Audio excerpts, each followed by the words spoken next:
Halo, welcome back to my channel.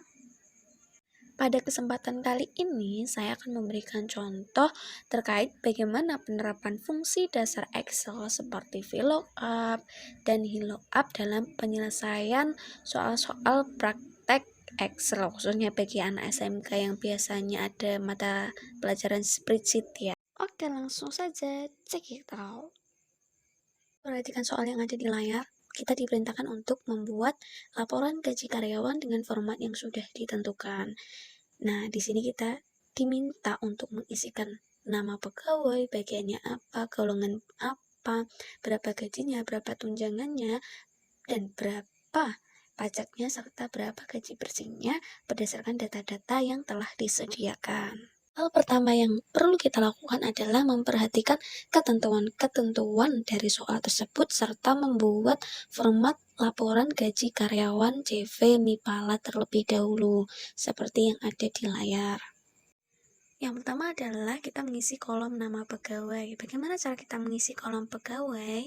Kolom pegawai ini kita isi dari file data. Di situ terdapat NIP, nama, golongan, dan tanggal. Nah, kita harus merumuskan supaya kolom yang kosong ini, nama pegawai ini, bisa terisi sesuai dengan data yang ada. Pakai apa? Maka kita akan pakai rumus yang namanya VLOOKUP.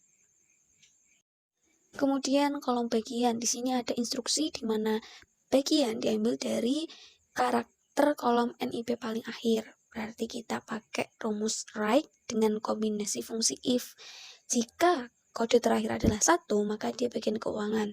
Jika kode terakhir 2, bagian pemasaran, 3 HRD, dan keempat adalah bagian administrasi. Maka kita menggunakan rumus kombinasi right dan if. Oke, next kita lihat kolom status, ada keterangan K dan T. K ini menunjukkan kawin dan T ini menunjukkan tidak kawin.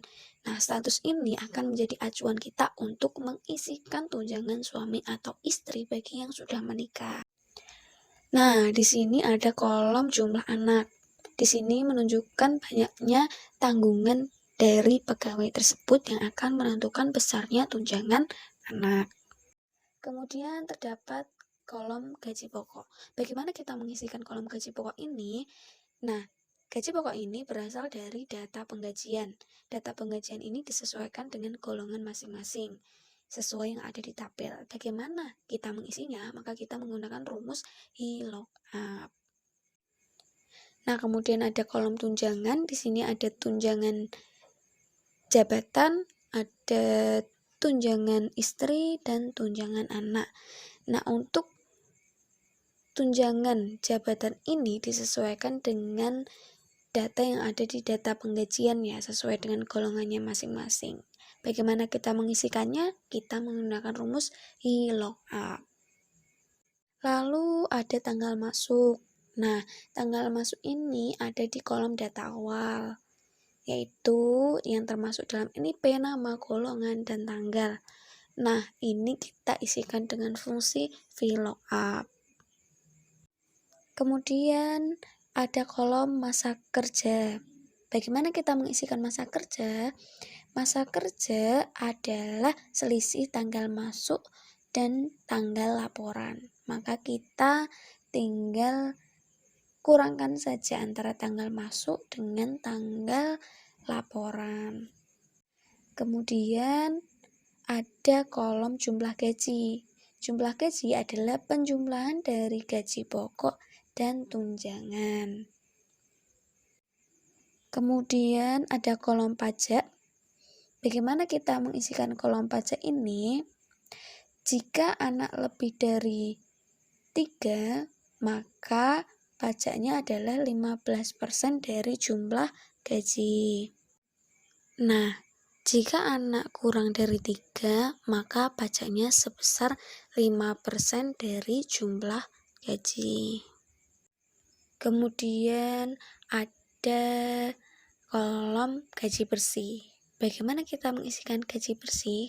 Tentunya jumlah gaji dikurangi dengan pajak yang menjadi tanggungan bagi pegawai tersebut.